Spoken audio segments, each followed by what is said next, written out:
Hello hi, good morning to everyone. देखिए next अपन का टॉपिक है जनरली चैप्टर का अपन एंडिंग सेक्शन के ऊपर पहुंच गए हैं। ये अपन के चैप्टर की सेकंड लास्ट वीडियो, इसके बाद जस्ट एक वीडियो बनेगी, उसके अंदर अपन का चैप्टर कंप्लीट हो जाएगा, आई होप सो। अब नेक्स्ट देखो अपन का टॉपिक क्या है।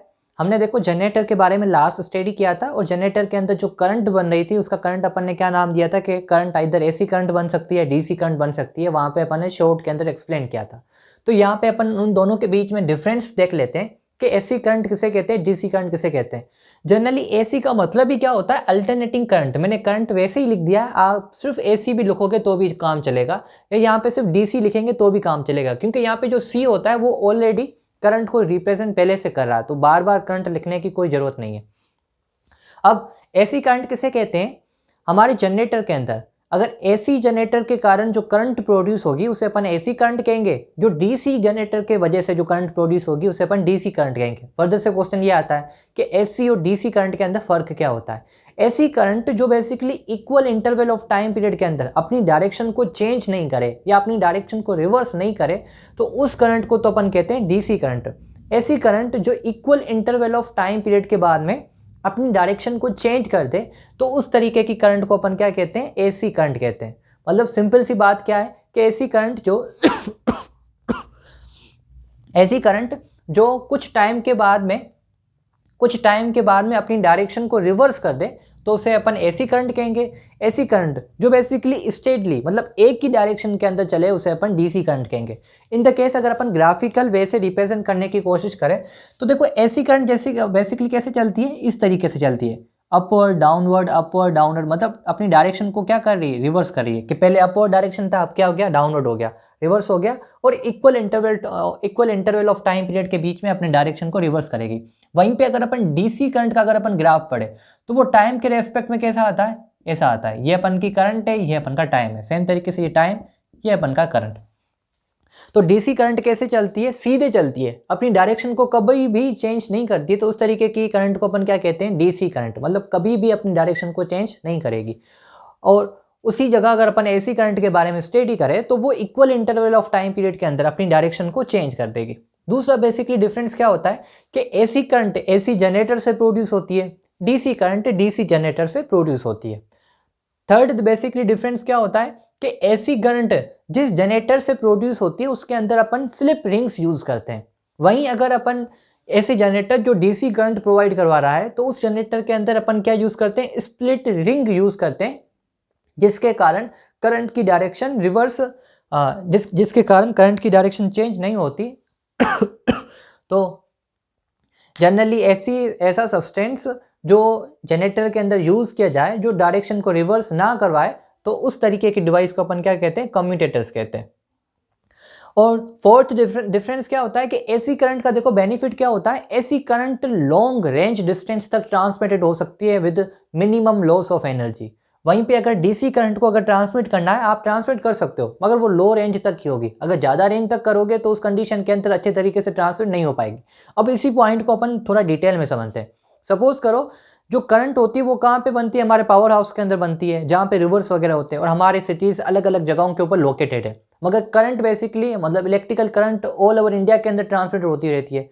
सपोज करो कि जहाँ पर इलेक्ट्रिकल करंट बन रही है और जहाँ सिटी है, इन दोनों के बीच में अप्रोक्स 500 किलोमीटर डिस्टेंस है। तो हमारे को करंट जो ट्रांसमिट करवानी है तो अपन कौन सी करंट ट्रांसमिट करा है, तो उस कंडीशन के अंदर अपन एसी करंट ट्रांसमिट करवाते हैं एक जगह से दूसरी जगह तक, ना कि डीसी करवाते हैं। क्योंकि जनरेटर के अंदर एसी को डीसी करना बहुत ही आसान काम है, ये हमारे दाएं हाथ का काम होता है। कैसे कर सकते हैं, सिर्फ स्लिप रिंग को स्प्लिट रिंग के अंदर अपन को चेंज कर देना है, जो करंट बनेगी वो कौन सी बनेगी, डीसी बनेगी। मगर इसका बड़ा लॉस क्या होगा कि अगर अपन डीसी करंट को मैक्सिमम डिस्टेंस तक या ज़्यादा लो हाई रेंज डिस्टेंस तक अगर अपन ट्रांसमिट करने की कोशिश करेंगे, उस कंडीशन के अंदर करंट का मैक्सिमम एनर्जी लॉस हो जाएगा।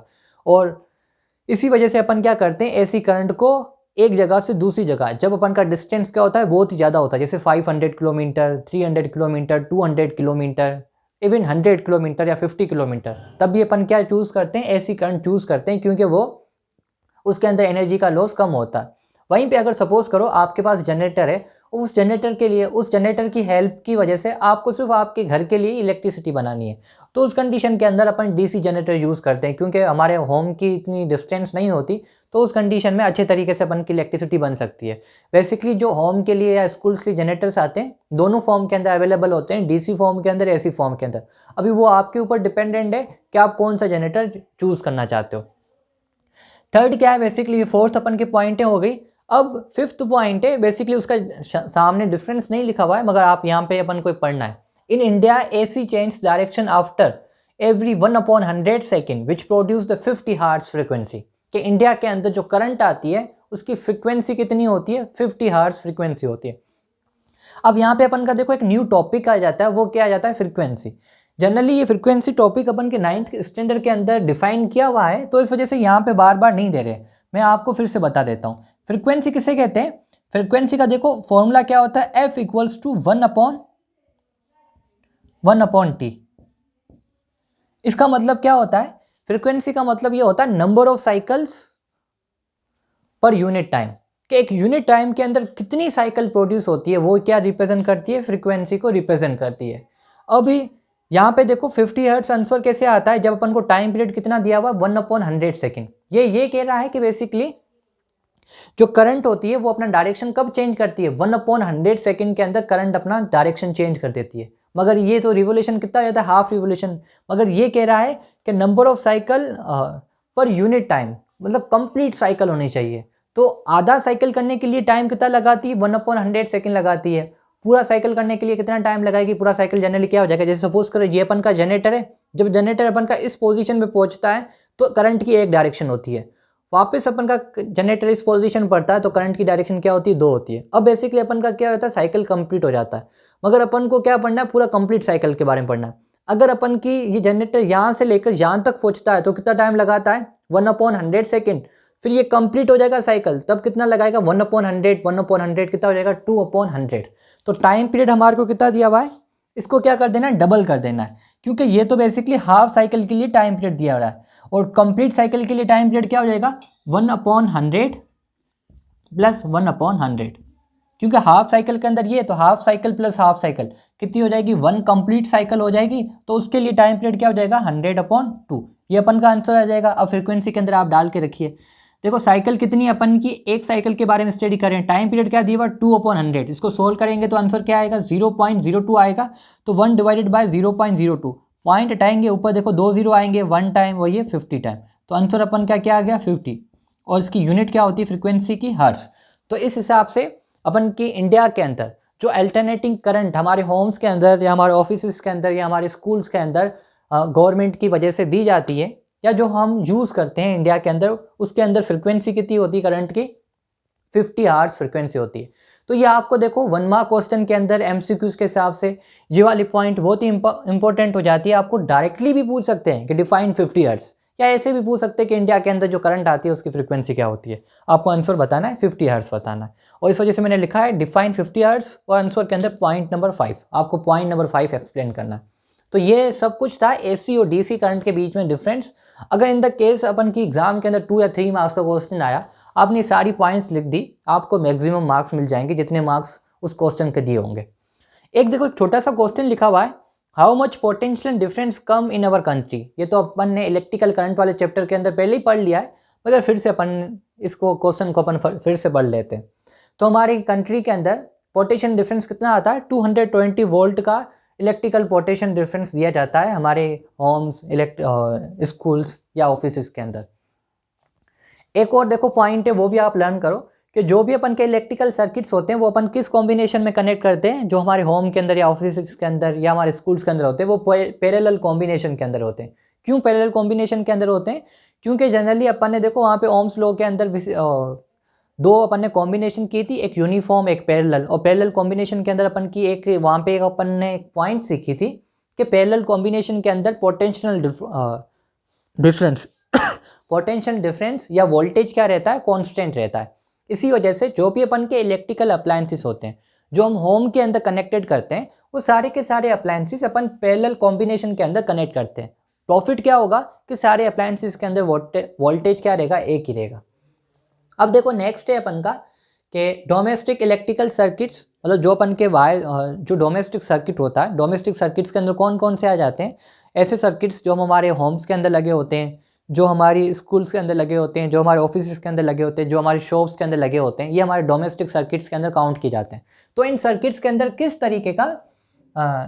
तरीके की वायर यूज़ की जाती है? जनरली अपन 3 वायर्स यूज़ करते हैं इन सर्किट्स के अंदर, एक जनरली लाल कलर की, एक ब्लैक कलर की और एक ग्रीन कलर की। जो रेड कलर की वायर होती है वो पॉजिटिव नेचर की होती है, इस वजह से उसे अपन क्या कहते हैं, लाइव वायर कहते हैं।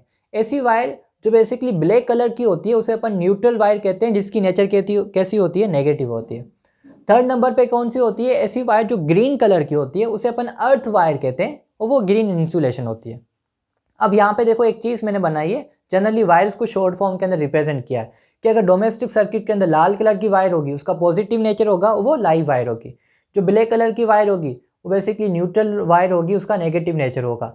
और जो वायर बेसिकली ग्रीन कलर की होगी वो अर्थिंग वायर होगी। और ये साइन या ये सिंबल किस चीज़ को रिप्रेजेंट करता है, ये सिंबल जनरली अर्थिंग को रिप्रेजेंट करता है। आप हायर क्लासेस के अंदर या हमने जनरली इलेक्ट्रिकल करंट वाले चैप्टर के अंदर स्टडी किया है, वहाँ पे आप देख सकते हो।